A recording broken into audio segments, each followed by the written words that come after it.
Yes. Then you're allowed to leave the house, right? Then I'm safe. Yeah.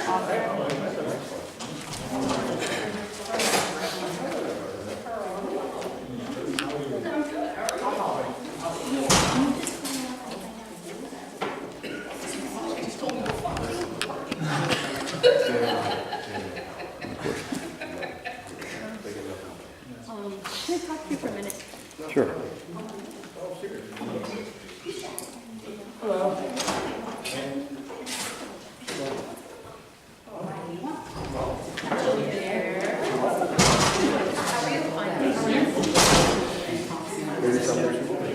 Mine's looking a little rough. I know, so is mine. So, they break We're just gonna make reference to it. I don't think you're gonna be able to.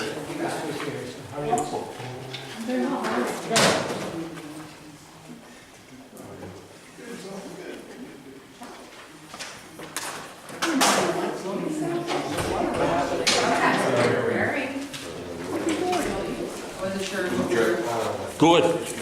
Good as always. All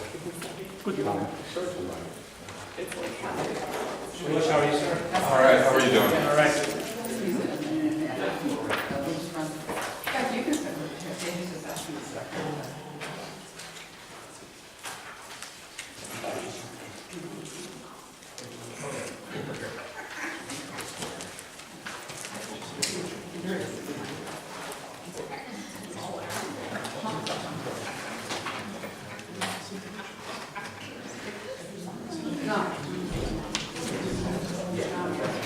Hi, how are you?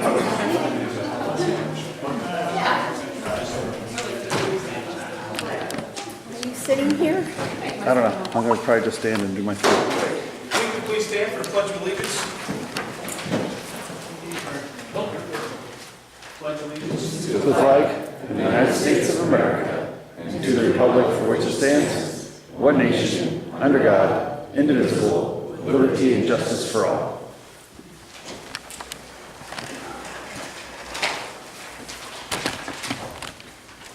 Good evening. I would like to thank in advance everyone for coming this evening for a review and discussion of the student handbooks. This meeting was advertised and a public notice was posted as required. At this meeting, no other business will be discussed. In addition, I ask that no one verbally attacks or argues with any individual, the board, staff, and/or public. It is important to show respect to individuals presenting, questioning, and/or reviewing the student handbooks. We will have 3 separate opportunities for individuals to ask questions or make comments about the handbook review, and then they will take place after each grade level: elementary, presentation, review, middle school, and high school. Please keep everyone's time in mind, as we would like to keep an approximate 30-minute allotment for each of the 3 grade levels. Again, this is for review and/or discussion of the student handbooks only, and no other business or individuals will be discussed. At this time, I will turn it over to the elementary staff to review their handbook work. Thank you.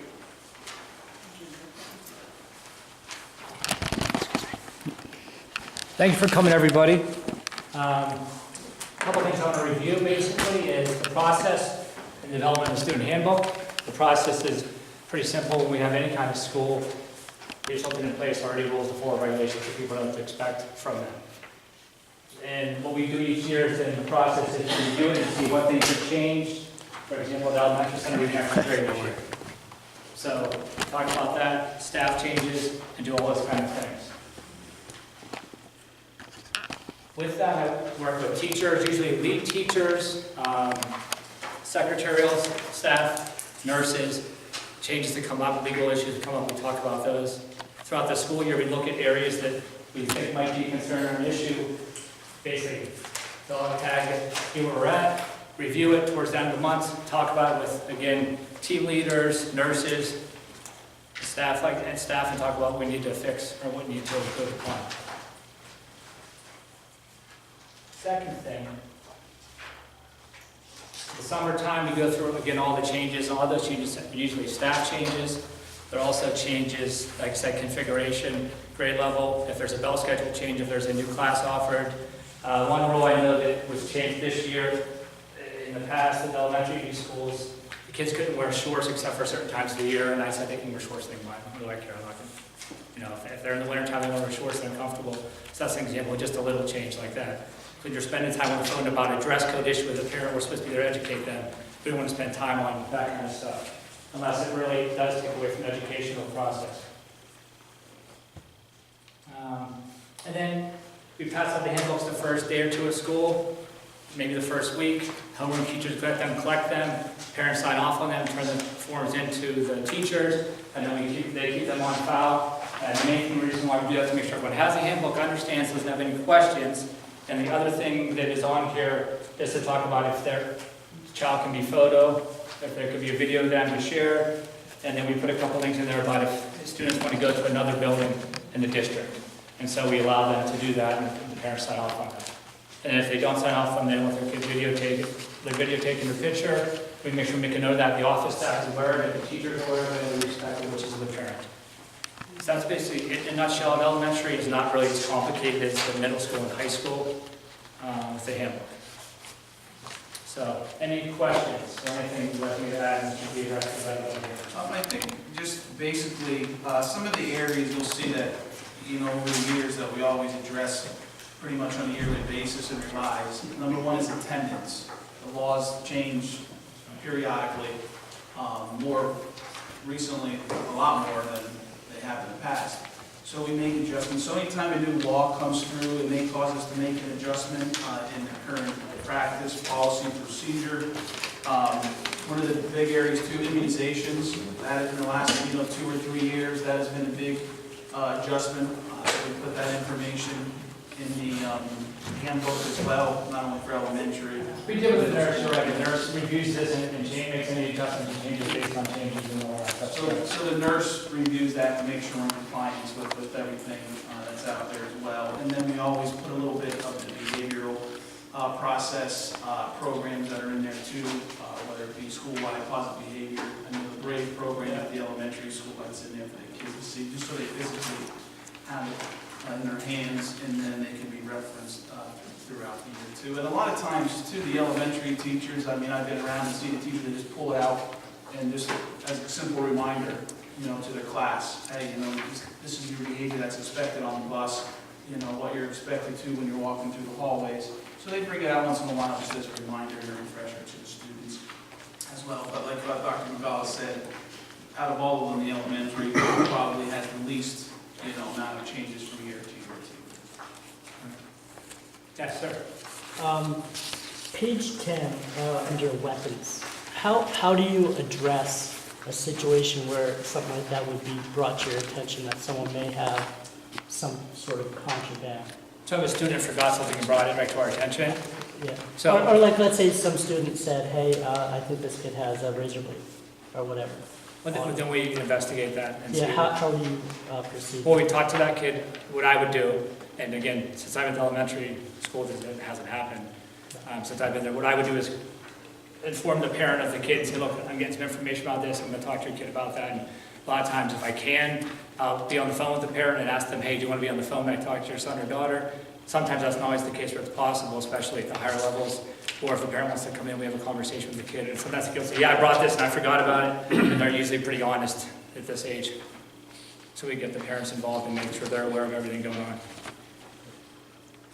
In the case of a weapon, we would, there would be a process too, where if someone said so-and-so had a possible weapon, there would be a whole search process. We investigate. So what, in that case, what, do they know the process? What is it? What? The process, the Let's say they have a weapon. Okay, they have a weapon. Well, we don't know they have a weapon. Yeah, we don't have a weapon. Right, so let's say someone says, this kid has a gun.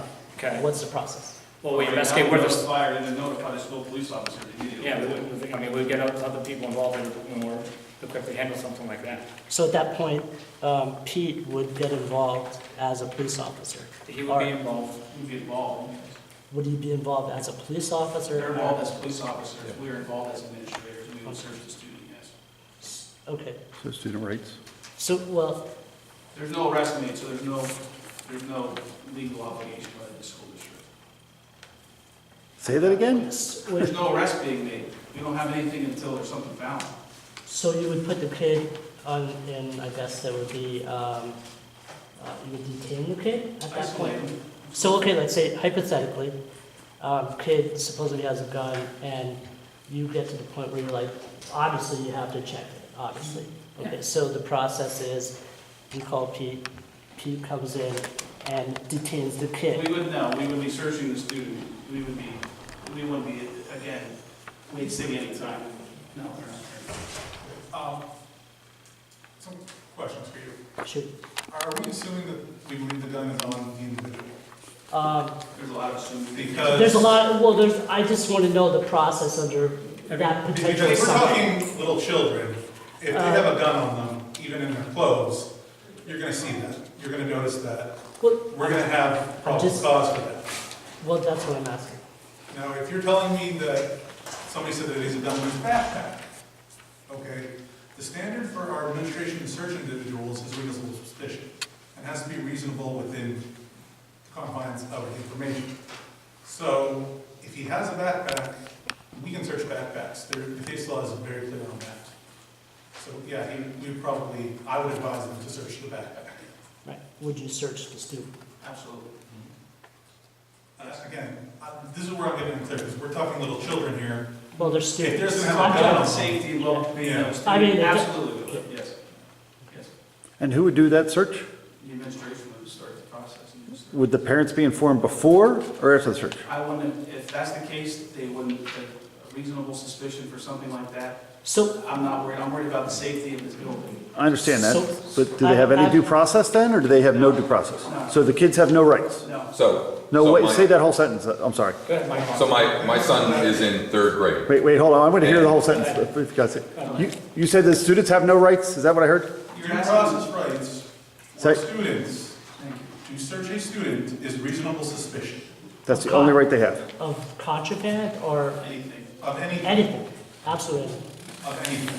Standard for searching students is reasonable suspicion, if they're below probable cause. So pencil, if he took someone's pencil. So if my student who is in primary grades is suspected of bringing a gun, suspected of bringing a knife, you're gonna search them without my consent, right? You're not gonna call me, thank you for doing that, because sometimes kids do stupid things without their parents